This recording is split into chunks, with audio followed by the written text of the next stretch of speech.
مولاي صل وسلم دائما أبدا على حبيبك خير الخلق كلهم. ولا المسلم مقروء ولا النبي صلى الله عليه وسلم منزل ولفظ من القرآن مخلوق وكتابة له مخلوقة وقراءة له مخلوقة والقرآن غير مخلوق. وما ذكر الله تعالى في القرآن عن موسى وغيره من الأنبياء عليهم الصلاة والسلام عن فرعون وإبليس فإن ذلك كله كلام الله تعالى إخبارا عنه وكلام الله تعالى غير مخلوق. وكلام موسى وغيره من المخلوقين مخلوق والقرآن كلام الله تعالى وهو قديم لا كلامه. وسمع موسى عليه السلام كلام الله تعالى كما قال الله تعالى وكلم الله موسى تكليما. وقد قال الله تعالى متكلما ولم يكن كلم موسى عليه السلام. وقد كان الله تعالى خالقا في العزل ولم يخلق الخلق ليس كمثله شيء وهو السميع البصير. فلما كلم موسى كلمه بكلامه الذي هو له صفة في الأزل وصفاته كلها بخلاف صفات المخلوقين يعلم لا كعلمنا ويقدر لا كقدرتنا ويرى لا كرؤيتنا ويسمع لا كسمعنا ويتكلم لا ككلامنا ونحن نتكلم بالآلات والحروف والله تعالى يتكلم بلا آلات ولا حروف والحروف مخلوقة ولا كلام وكلام الله تعالى غير مخلوق.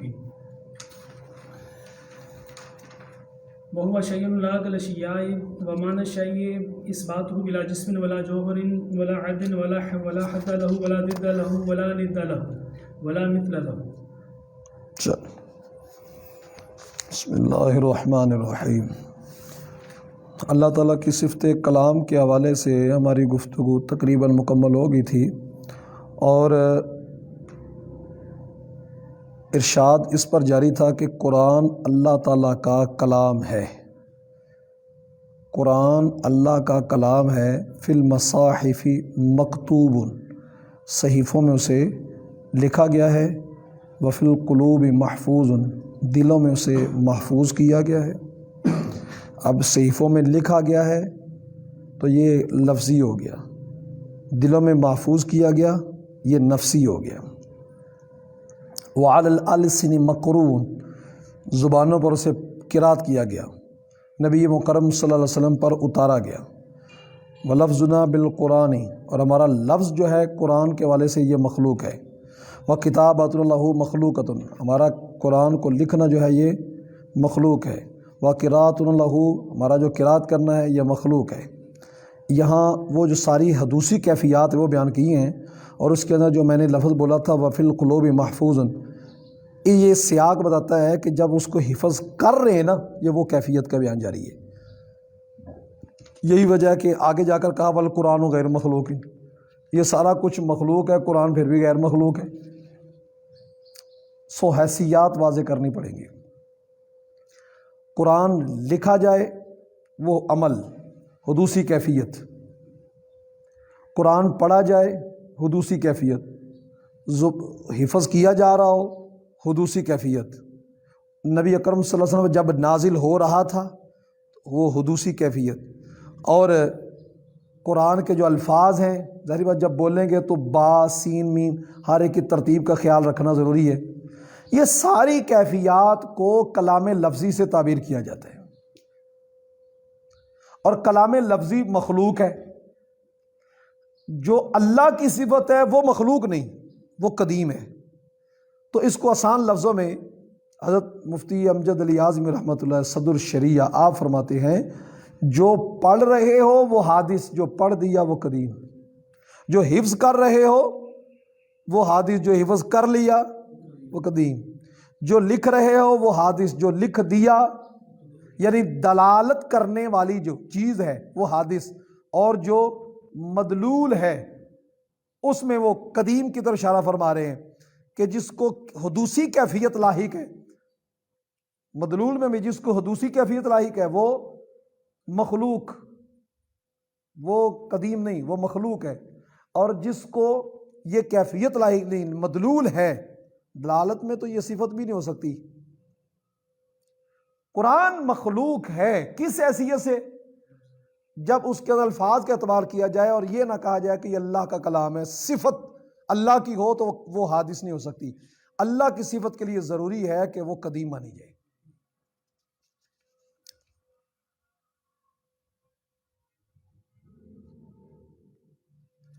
اس حوالے سے بہت زیادہ اعتراضات، جوابات جو اس میں آئے، امام اعظم حنیفہ رحمۃ اللہ علیہ آپ نے اپنی کتاب الوصیت جو ہے اس کے اندر اس حوالے سے یہ ارشاد فرمایا تھا کہ ہم اقرار کرتے ہیں کہ قرآن اللہ کا کلام ہے، وَوَحْيُهُ اور اس کی وحی ہے، وَتَنزِيلُهُ وَصِفَتُهُ لَا هُوَ وَلَا غَيْرُهُ اس کی صفت ہے، اس کی ذات کا نہ عین ہے نہ غیر ہے، ہم اقرار کرتے ہیں۔ بل ہوا صفت علی التحقیق بلکہ یہ تحقیق کے طور پر اس کی صفت ہے،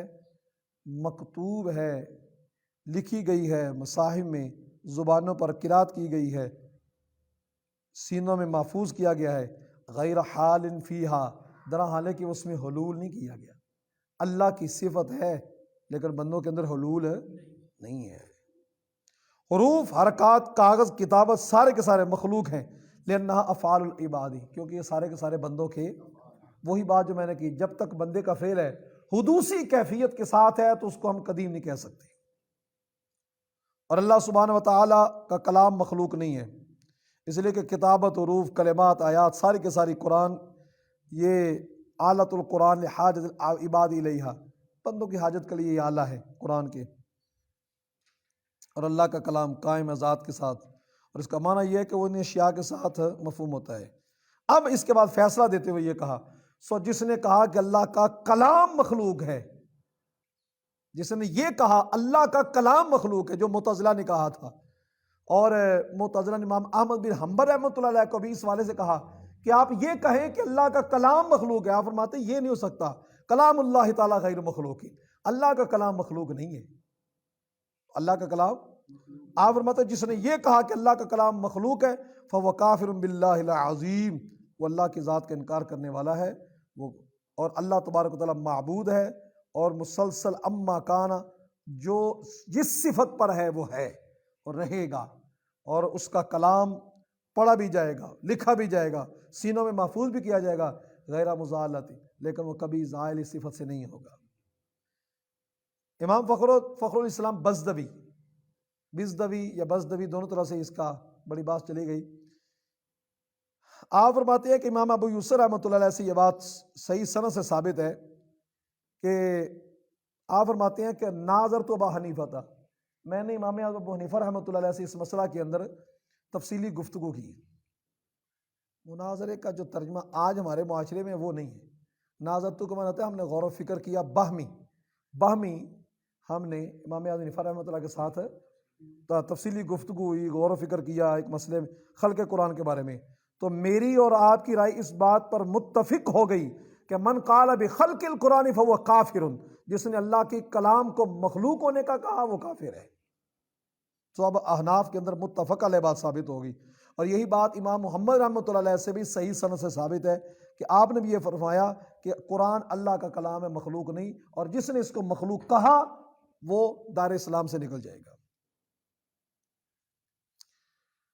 اللہ اکبر۔ ایک حدیث کے والے سے بات کرتے ہیں کہ بھی شرح قائد نسویہ میں بھی یہ بات نقل کی گئی، تو مولا علی قاری اس بارے سے فرماتے ہیں کہ یہ جو حدیث کہی گئی ہے کہ القرآن کلام اللہ تعالیٰ غیر مخلوق، قرآن اللہ کا کلام ہے، مخلوق نہیں ہے، اور جس نے اس کو مخلوق ہوا کہا وہ اس نے اللہ کی ذات کا انکار کیا۔ کہتے ہیں یہ حدیث کے بارے میں فیصلہ یہ ہے کہ لا اصل لہ، اس حدیث کی کوئی اصل ہے، اس کو امام شرح قائد نسویہ کی جو تخریج الاحادیث ہے اس کے اندر بھی مولا علی قاری نے اس کو بیان فرمایا ہے کہ یہ کوئی حدیث نہیں ہے، موقف ہے، اور احناف کا حقیقت پر مبنی موقف ہے، لیکن یہ حدیث نہیں ہے، تحقیقی قول ہے۔ اللہ اکبر۔ وما ذکر اللہ تعالیٰ فی القرآن حکایت عن موسیٰ وغیرہ، اور جو اللہ تبارک و تعالی نے ذکر فرمایا قرآن میں موسیٰ علیہ السلام کی حکایت اور ان کے علاوہ دیگر انبیاء کرام کی حکایات علیہم الصلاۃ والسلام، وَأَنْ فِرْعَوْنَ وَإِبْلِيسَ فرعون اور ابلیس، اور ان کے علاوہ جو جن شیطانوں کا ذکر ہوا، تو ان کے بارے میں کیا ہے؟ وہ تو واقعہ ہے، اور واقعہ کا مطلب ہے حادثہ، ایک ہوا واقعہ تو ایک ہوتا ہے پھر ختم ہو جاتا ہے، واقعہ کا مطلب ہی ایسا ہے، واقعات حادثات یہ ایسے امور ہے جو حدوث کا تقاضا کرتے ہیں۔ فَإِنَّ ذَلِكَ كُلَّهُ كَلَامُ اللَّهِ تعالی، یہ سارے کا سارا اللہ کا کلام ہے اللہ کا کلام۔ اخباراً عنہم، اللہ نے اس واقعے کے بارے میں خبر دی، وہی جملہ کہ اگر اس کو حدوثی کیفیت سے دیکھو تو یہ حادث ہے، واقعہ کی حیثیت سے دیکھو تو یہ حدوثی کیفیت ہے، تو اس اعتبار سے حادث ہے۔ اور اگر واقعہ کو اس لحاظ سے دیکھو کہ یہ اللہ نے خبر دی ہے، اللہ بتا رہا ہے، تو اللہ کے بتانے سے یہ اللہ کا کلام ہے، قدیم ہے۔ بات سمجھ آئی جی؟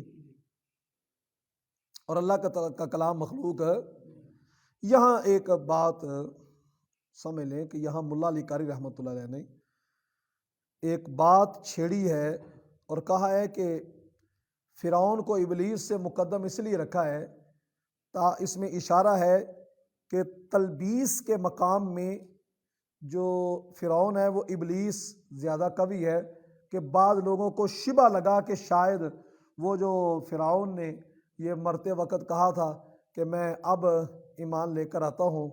لا الہ الا اللہ یہ آمنت بھی بنو اسرائیل وانا من المسلمین، اس کلمے سے کہیں فرعون اسلام والا تو نہیں ہو گیا کہ مرتے وقت ڈوبتے ہوئے اس نے کہا تھا کہ میں اب مسلمان ہوں، جس پر بنو اسرائیل ایمان لے کر میں بھی اس پر ایمان لے کر آتا ہوں، تو کہیں وہ مسلمان تو نہیں ہو گیا؟ تو لوگوں کو ابلیس کے بارے میں تو کنفرم تھا، اس کے بارے میں شبہ تھا، اس لیے جو شبہ پیدا ہو سکتا تھا اس کو ختم کرنے کے لیے فرعون کو مقدم کیا ہے۔ اچھا یہاں تک تو بات ٹھیک تھی کہ شبہ آ سکتا تھا، اس کو رد کرنے کے لیے یہاں پر مقدم کیا گیا فرعون کو، ورنہ ابلیس زیادہ بڑا، وہ شیطان بڑا ہے، اس کو مقدم ہونا چاہیے تھا۔ یہاں تک تو بات ٹھیک تھی، لیکن جو ملا علی قاری رحمۃ اللہ نے اس سے آگے الفاظ فرمائے نا کہ وَفِيهِ رَدٌّ عَلَى ابن العربی ومن تبعہ کالجلال الدبانی، کہ اس میں رد ہے ابن عربی جیسی شخصیت کا اور ان کے پیروکار جو علامہ جلال الدین دبانی جیسی شخصیت آئی، ان کا رد ہے کہ انہوں نے فرعون کے ایمان کے قائل ہوئے ہیں، یہ ان پر رد ہے، شیخ محی الدین ابن عربی جیسی شخصیت پر رد ہے۔ اور مولا علی قاری فرماتے ہیں کہ اس کے اوپر میں نے ایک مستقل رسالہ بھی لکھا ہے کہ جس کے اندر اس مسئلے کو واضح طور پر قرآن و سنت اور ائمہ کی نصوص سے واضح کیا گیا ہے، اور جو وہم اور اشکال پیدا ہوتے تھے میں نے وہ بھی پیش کیے، رسائل مولا علی قاری چھاپے گئے اس کے اندر بھی ہے۔ لیکن اس والے سے خواجہ نور محمد نقشبندی مرتضائی انہوں نے اس والے سے تحقیق فرمائی ہے، اور اس والے سے انہوں نے علامہ عبدالوہاب شعرانی رحمۃ اللہ علیہ کا حوالہ دیا ہے کہ الیواقیت والجواہر میں فرماتے ہیں کہ حضرت خواجہ محی الدین ابن عربی رحمۃ اللہ علیہ پر یہ بہت بڑی ایک تہمت تھی، اور جو ملحدین تھے انہوں نے آپ کی کتابوں کے اندر الحاقات کر دیے تھے۔ فتوحات مکیہ جو ابن عربی کی کتاب ہے اس کے اندر یہ الحاقی عبارت ہے، اور یہ مسئلہ الحاقی ہے کہ آپ ایمان فرعون کے قائل تھے، حالانکہ ایسی بات نہیں ہے، فرعون کے ایمان کا کوئی بھی مسلمان قائل نہیں ہے۔ یہ ملحدین جو طبقہ ہے، سازشی طبقہ ہے، اس وقت کتابوں کی اس طرح نہیں تھی تحقیق ہوتی جو 200-250 سال پہلے سے ہونا شروع ہوئی ہے۔ اس وقت تو نوعیت ایسی ہوتی تھی کہ کتاب چھپتی کیا ہوتی تھی، وہ تحریر کیا کرتے تھے، ایک سے دوسرا نسخہ، دوسرے تیسرا نسخہ، یوں نسخے نقل ہوتے تھے، تو اس نسخے کے نقل ہونے کے اندر کمی بیشی، کمی زیادتی کا معاملہ وہ ہو سکتا تھا۔ تو آپ نے فرمایا کہ میں نے اس حوالے سے تحقیق کی، تو الیواقیت والجواہر کے اندر فرماتے ہیں جو کہ فتوحات مکیہ کی خلاصہ ہے، آپ فرماتے ہیں میں نے اس کی تحقیق کی تو میں نے اس کے نسخے دیکھے فتوحات مکیہ کے، کہتے جو مصنف کے ہاتھ کا لکھا ہوا نسخہ تھا میں نے اس کو بھی دیکھا، اس کے اندر یہ عبارت نہیں تھی جس کے اندر فرعون کے ایمان کا مسئلہ تھا۔ تو آپ بھی اسی بات کے قائل ہیں، ابن عربی جیسی شخصیت بھی فرعون کے کفر پر مرنے کے ہی قائل ہے۔ رہ گیا اس آیت کا تو یہ ہے کہ جو اس حالت کے اندر ایمان لایا جاتا ہے وہ معتبر نہیں ہوتا، ورنہ اللہ تبارک و تعالیٰ خود اس والے سے فرما دیتا کہ یہ بات واضح ہو گئی ہے، اور اللہ نے اس کی جزا بھی دے دی دنیا میں، کہا بھی تو اتنا جو لے کر آیا ایمان تو اس کی جزا دنیا میں لے لے، الیوم ننجیک ببدنک لتکون لمن خلفک آیا، آج سے ہم تیری اس بدن کو، اس باڈی کو محفوظ رکھیں گے، تیرے اس بدن کو نجات دیں گے تاکہ تیرے بعد والے آنے والے کے لیے نشانی ہو جائے۔ آج تک باڈی اس کی محفوظ ہے، قرآن کا دیکھو کیسا فیصلہ ہے، سارے کافر مل کر اس کو ختم نہیں کر سکتے، فرعون کی باڈی کو، کیونکہ اللہ رب العزت نے فرما دیا کہ نشانی ہے، سمجھے، اور زندہ بولتی نشانی ہے، کافروں کے لیے چیلنج ہے، اور قرآن کی حقانیت پر واضح دلیل ہے۔ فَإِنَّ ذَلِكَ كُلَّهُ کلام اللہ تعالیٰ، یہ سارا کا سارا اللہ کا کلام ہے، اللہ نے اس سے خبر دی ہے، اور اللہ کا جو کلام ہے وہ مخلوق نہیں ہے۔ وہ کلام موسیٰ وغیرہ من المخلوقین مخلوق، اس طرح موسیٰ علیہ السلام اور ان کے علاوہ جو انبیاء کا کلام ہے وہ بھی، یا دیگر جو مسلمان ہے یا دیگر جو افراد ہیں ان کا جو کلام ہے مخلوق ہے۔ جب مخلوق کی حیثیت سے، حدوثی کیفیت کے اعتبار سے، بندوں کے لحاظ سے بات چلے گی تو وہ کلام ہے مخلوق کا، مخلوق ہے۔ جب اس کی نسبت اللہ کی طرف ہوگی تو وہ، کیونکہ جب اللہ کی صفت بنے گا تو وہ قدیم بن کر آئے گا۔ لا کلامہم، اب یہ نہیں کہیں گے کہ اب یہ ان کا کلام ہے۔ فرعون پڑھن تو بھی نیکی مل دی ہے، فعصا فرعون الرسول، اب نیکی ملی ہے فرعون لفظ پڑھنے پر، اس وجہ سے نہیں کہ فرعون کا نام پڑھا ہے، اس وجہ سے کہ رب کا کلام پڑھا ہے۔ سمجھیے بات کی؟ تو یہ اللہ کا کلام ہے، قرآن اللہ کا کلام ہے، قدیم ہے، وہ فرعون ان مخلوق کا کلام نہیں ہے۔ اب مسئلہ آگے آ گیا کہ اللہ کا کلام کو کیا سنا جا سکتا ہے کہ نہیں سنا جا سکتا؟ یہ اللہ کا جو کلام ہے تو کیا اللہ کے کلام کو سنا جا سکتا ہے کہ نہیں سنا جا سکتا؟ اس والے سے کئی ابحاث ہوئی کہ جو کلام قدیم ہے اس کو تو نہیں سنا جا سکتا۔ اس کو جواب اتنا ہی ہے کہ اگر کلام قدیم کے بارے میں یہ کہا جا سکتا ہے کہ اس کا ارشاد ہو سکتا ہے تو وہ سنا بھی جا سکتا ہے۔ موسیٰ علیہ السلام، آپ کو ایک درخت سے آواز آتی ہے، انی انا ربک فخلع نعلیک، اے موسیٰ جوڑے اتار کر آ، میں تیرا رب ہوں۔ آواز کہاں سے؟ درخت سے۔ تو درخت مظہر صفات خداوندی ہو گیا۔ اب یہی موسیٰ ہے، جہاں آواز سن رہے ہیں نا تو رب کے ایک جلوے سے بے ہوش بھی ہو رہے ہیں۔ معلوم ہوا کہ جو صفت ہے، صفت موسیٰ علیہ السلام صفت کے مظہر تھے، صفات کے مظہر تھے، تمام انبیاء کرام صفات کے مظہر رہے، اور سرکار دو عالم صلی اللہ علیہ وسلم اللہ تعالیٰ کی صفت کے مظہر بھی ہیں اور ذات کے مظہر بھی ہیں۔ اس واسطے صفات کے مظہریت ہوئی، سنا کلام کو تو موسیٰ علیہ السلام بے ہوش نہیں ہوئے بلکہ کلام سنا۔ لیکن جب تجلی کی بات آئی، فلما تجلی ربہ للجبل جعلہ دکا وخر موسیٰ صعقا، اس وقت تو برداشت نہیں کر سکے، وہ ذات کی تجلی تھی تو ذات کی تجلی نہیں برداشت کر سکی۔ جو صفات کے مظہر ہو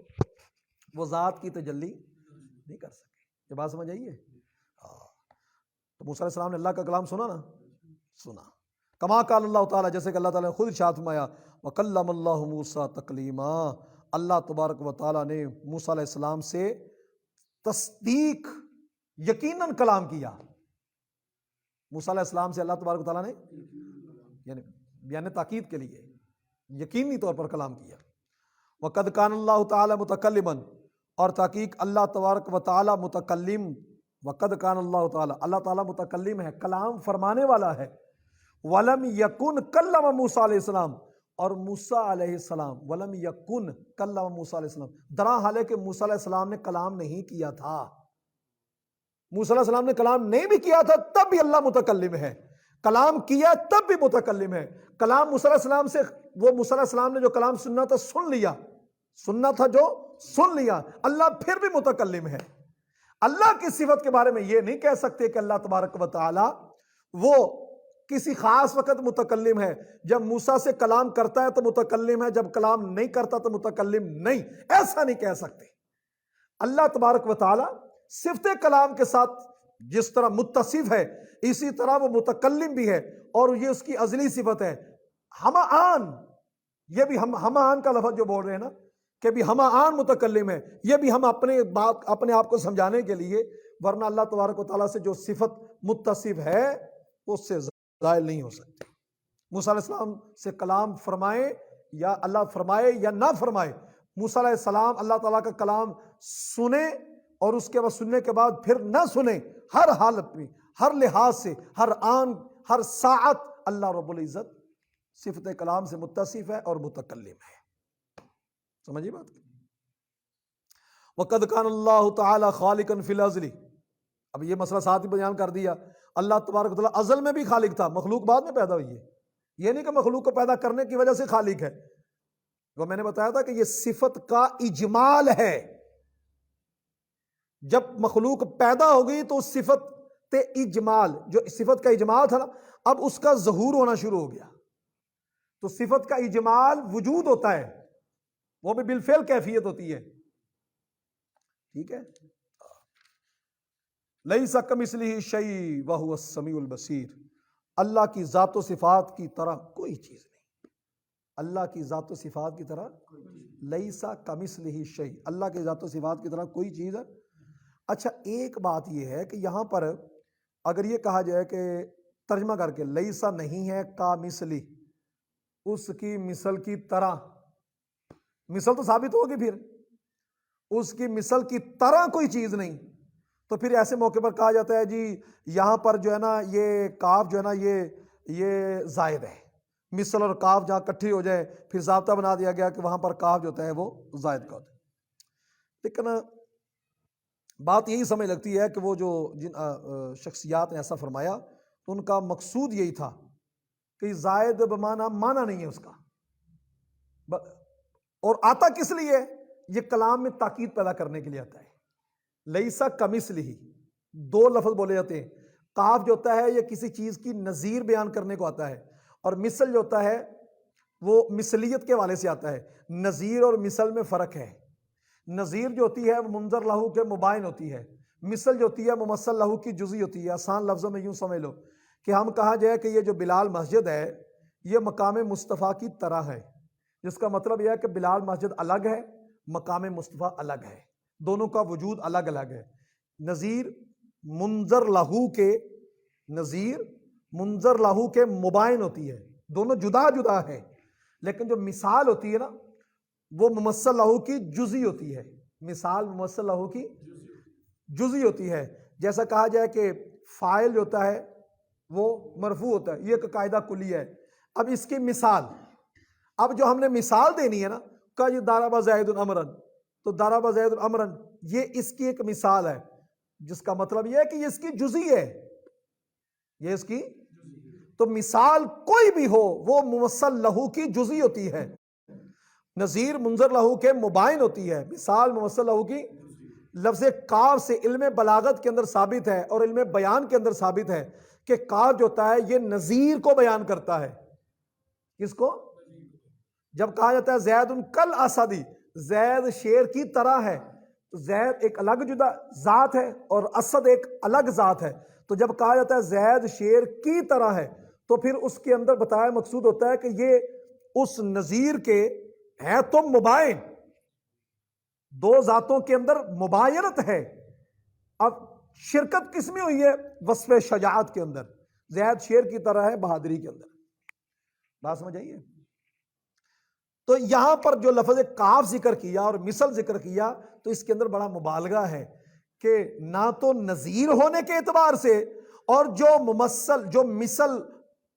یہود و نصارہ جو اللہ کے لیے بیٹا ثابت کرتے ہیں عزیر علیہ السلام کو اور عیسیٰ علیہ السلام کو،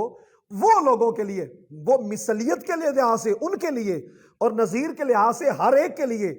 کسی بھی اعتبار سے اللہ کی طرح کوئی نہیں، اللہ کی طرح کوئی نہیں، یہ بات سمجھ آئے گی اتنی، یہ ہو گیا عقیدے کی بات۔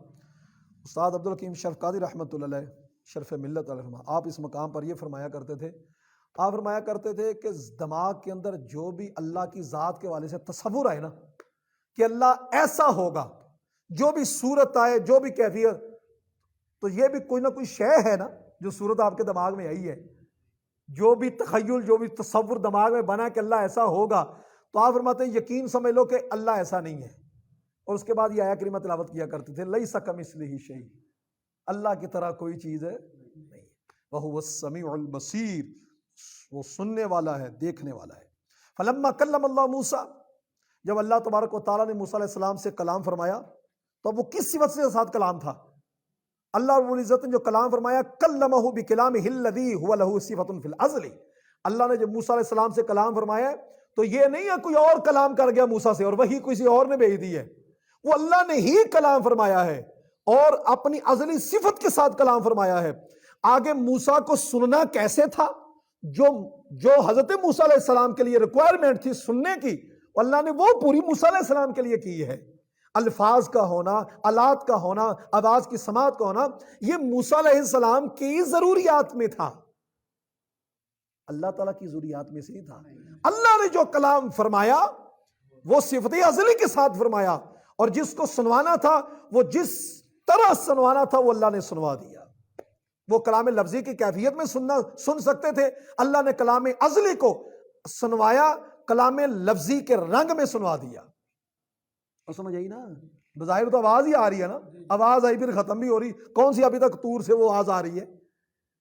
اسی طرح اللہ نے کلام ازلی، جو اپنا کلام ازلی تھا اسی صفت کے ساتھ کلام فرمایا، لیکن موسیٰ علیہ السلام کے لیے تھا کہ وہ سننے کے لیے وہ قدیمی صفات کے حامل نہ تھے، تو ان کے لیے وہ سماعت، وہ آلات، وہ اصوات، وہ حروف، وہ ان کی محتاجی موسیٰ علیہ السلام کو تھی، اللہ کو نہ تھی۔ وَصِفَاتُهُ كُلُّهَا فِي الْأَزْلِ، اللہ کی ساری صفات ہی ازل میں ہیں، بخلاف صفات المخلوقین، مخلوقین کی صفات ازلی نہیں ہے، یہ تو جب پیدا ہوئے پھر جناب کی صفت شروع ہوئی ہے۔ یعلمنا لا کعلمنا، اللہ جانتا ہے لیکن ہمارے علم کی طرح نہیں، وہ صفت علم کے ساتھ ہے۔ اب ہمارا علم کیسا ہے، وہ حدوثی ہے۔ وَيَقْدُرُنَا، اللہ تبارک وَيَقْدِرُ لا كَقُدْرَتِنَا، اللہ قدرت بھی رکھتا ہے، ہماری قدرت کی طرح نہیں، وہ بے نیاز ذات ہے۔ وَيَرَا لَا كَرُوْيَتِنَا، وہ دیکھتا بھی ہے لیکن ہمارے دیکھنے جیسا نہیں۔ وَيَسْمَعُ لَا كَسَّمْعِنَا، وہ دیکھتا سنتا ہے لیکن ہمارے سننے جیسا۔ وَيَتَكَلَّمُ لَا كَكَلَامِنَا، وہ کلام فرماتا ہے لیکن ہمارے کلام کی طرح۔ وَنَحْنُ نَتَكَلَّمُ بِالْآلَاتِ وَالْحُرُوفِ، ہم کلام کرتے ہیں کس کے ساتھ؟ آلات، زبان ہوگی، اچھا زبان میں پھر طاقت ہوگی، عمر پوری ساتھ دے رہی ہوگی، شعور قائم ہوگا، پھر اس وقت کوئی رکاوٹ نہیں ہوگی، آلات کے ہم محتاج ہیں۔ حروف پیدا ہوں گے، انگلش والے کے سامنے پنجابی میں بات کریں گے وہ پریشان ہو جائے گا، تو حروف، یا انگلش والا پنجابی کے سامنے بات کرے گا تو وہ بھی پریشان ہو جائیں گے، بات سمجھی؟ انگلش والا پنجابی کے سامنے جب بات کر رہا ہو، اردو والے کے سامنے بات کر رہا ہو تو پریشان ہو جائے، اس واسطے انگلش والے کو چاہیے کہ زبان سیکھے۔ واللہ تعالی یتکلم بلا آلات ولا حروف، اب بات سمجھ آئیے؟ اور اسی ساری زندگی یہی کہنے ہیں انگلش والا، پنجابی والا انگلش سیکھے، تو یہ بھی تو ہونا کہ ہم یہ کہیں انگلش والا پنجابی سیکھے، انگلش والا اردو سیکھے، ہماری انٹرنیشنل زبان ہو گئی ہے۔ پر خواب ہے، اللہ پورا فرما دے۔ واللہ تعالی یتکلم بلا آلات، کیوں جی؟ اللہ تبارک و تعالی یتکلم، اب وہی بات اللہ کی صفت ازلی کے ساتھ، اللہ کلام فرماتے ہیں صفت ازلی کے ساتھ، محتاج ہم ہیں، سننے میں، بولنے میں، بات کرنے میں ہم محتاج ہیں، اللہ محتاج۔ وہی جو لفظ میں نے شروع میں بولا تھا کہ حدوثی کیفیات سے ہم ہیں، حدوثی کیفیات سے ہم متصف ہیں، اور جو حدوثی کیفیات سے متصف ہوگا وہ مخلوق میں آئے گا، قدیم میں نہیں آئے گا، حادث میں آئے گا، اور جو حدوثی کیفیات سے بالاتر ہے وہ اللہ کا کلام ہے۔ اللہ کلام فرماتا ہے بلا آلات ولا حروف، نہ آلہ ہے نہ حروف ہے، والحروف مخلوقۃ، اور حروف مخلوق ہیں، وکلام اللہ تعالی غیر مخلوق، اللہ کا جو کلام، پھر بار بار بات دہرا رہے ہیں کہ جو اللہ کا کلام ہے وہ مخلوق ہے، وَهُوَ شَيْءٌ، اب مسئلہ آ گیا یہاں پر، اللہ بھی شے ہے، وَهُوَ شَيْءٌ، اللہ شے ہے، لا کل اشیاء، باقی چیزوں کی طرح نہیں ہے۔ سوال آ گیا، وَلَا يُحِيطُونَ بِشَيْءٍ مِّنْ عِلْمِهِ، اللہ کا علم، وَلَا يُحِيطُونَ، مخلوق جو ہے اپنے علم کے اعتبار سے کسی چیز پر احاطہ نہیں کر سکتے مگر جو اس کو اللہ چاہے، تو شے تو ممکن کے لیے آتا ہے، جیسا کہ شرح قاعدہ نسویہ میں آیا کہ اشیاء ممکن، شے کا اطلاق تو امکان پر ہوتا ہے، ممکن ہے، تو یہاں پر اللہ کی ذات کو شے کہا گیا، یہ تو بہت بڑی غلطی ہوگی۔ تو یہ ہے اصل بات، ایسا نہیں ہے، بلکہ بات کو سمجھنے کے اندر کوتاہی کر لی گئی ہے کہ اللہ تبارک و تعالیٰ پر بھی اس کا اطلاق جائز ہے، اور بمعنی مفعول کے نہیں، جب بمعنی مفعول کے ہوگا، شے بمعنی مفعولیہ کے ہوگا، جس کو چاہا گیا، تو وہ ان اللہ علی کل شیء قدیر، بے شک اللہ ہر شے، اللہ ہر چاہت پر، جو ہم کہتے ہیں نا ہر چاہت پر، تو وہ مشی جسے چاہا گیا ہے وہ اس کی تعویل میں ہوتی ہے، اور جو مشی ہے مفعول ہے وہ اللہ کی قدرت کے تحت داخل ہے، اللہ کے ارادے کے تحت داخل ہے، قدرت کے تحت داخل، وہ ممکن ہے، اور شرع قائم میں اس کے والے سے قائم ممکن ہونے کا۔ اور جو بمعنی فاعل کے ہو، شاعر بمعنی فاعل ہو، تو وہ قدرت کے تحت داخل نہیں ہے، وہ تو اللہ خود چاہنے والا ہے۔ انما امرؤ اذا اراد شیئا، ارادہ کرتا ہے تو چاہتا ہے، تو جب چاہت کرنے والے کے معنی میں ہو تو اس وقت یہ ممکن نہیں ہوگا، بلکہ خاص واجب الوجود ذات کی طرف اشارہ ہے اس میں، اور اس حوالے سے قرآن کی آیت موجود ہے، قل ای شیء اکبر شہادۃ عند اللہ، کون سی چیز، قل ای محبوب فرما دو کون سی چیز، ای شیء اکبر، جو چیز بڑی ہے، اکبر شہادت، شہادت کے اعتبار سے کون سی چیز بڑی ہے، اللہ کی جناب ہے، اللہ خود بڑی ہے، قل اللہ شہید بینی، محبوب ان کو کہہ دو کہ اللہ ہی تمہارے اور میرے درمیان شہید بینی و بینکم، میرے تمہارے درمیان گواہ ہے۔ تو اب شے کا اطلاق اللہ پر ہوا کہ نہیں؟ یہاں پر شے کا اطلاق جس معنی میں، اسی اعتبار سے اس متن کے اندر امام اعظم حنیفہ رحمۃ اللہ علیہ نے ارشاد فرمایا ہے، اس واسطے اعتراض نہیں بنتا ہے۔ بات سمجھ آ گئی؟ وہ شے ہے یعنی چاہنے والا ہے، لا کل اشیاء، باقی چاہنے والوں کی طرح نہیں ہے۔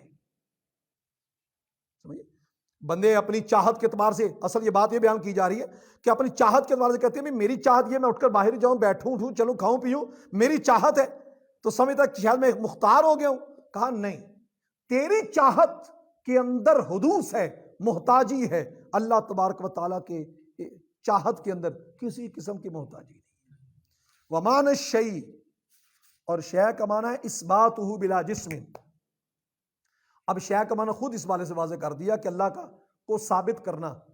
یعنی وجود کے معنی میں ثابت کرنا بغیر جسم کے، نہ اللہ کے لیے جسم ثابت، نہ جوہر ثابت، نہ عرض ہونا ثابت، ولا حد لہ، نہ اس کے اعتبار سے کوئی حد ہے کہ اتنا کر دو، اتنا لمبا ہے، اتنا چوڑا، نہ کفر ہے، ولا ضد لہ، اور نہ اس کے لیے کوئی ضد نہیں۔ اچھا دو لفظ دے لو، ولا ضد لہ ولا ند لہ، اس کے لیے کوئی ایسی ضد نہیں، منازع، کوئی جھگڑنے والا، کوئی ممانے، کوئی رکاوٹ ڈالنے والا، ایسا بھی کوئی شریک نہیں ہے، ایسا بھی کوئی رکاوٹ ڈالنے والا شریک ہو، ایسا بھی نہیں ہے، ولا ند لہ، اور اس کا کوئی ہمشہ مشابہ ورگا، ایسا بھی اس کا کوئی شریک نہیں ہے۔ ٹھیک ہو گیا؟ ولا مثل لہ، اس کی کوئی مثل نہیں، اس کی کوئی مثل نہیں۔ یہاں تک اللہ تبارک و تعالیٰ کے والے سے ہمارا عقیدہ بیان ہو گیا کہ اللہ تبارک و تعالیٰ کی ذات کو اگر شے مانا گیا تو کس معنی میں مانا گیا ہے۔ جزاک اللہ تعالیٰ۔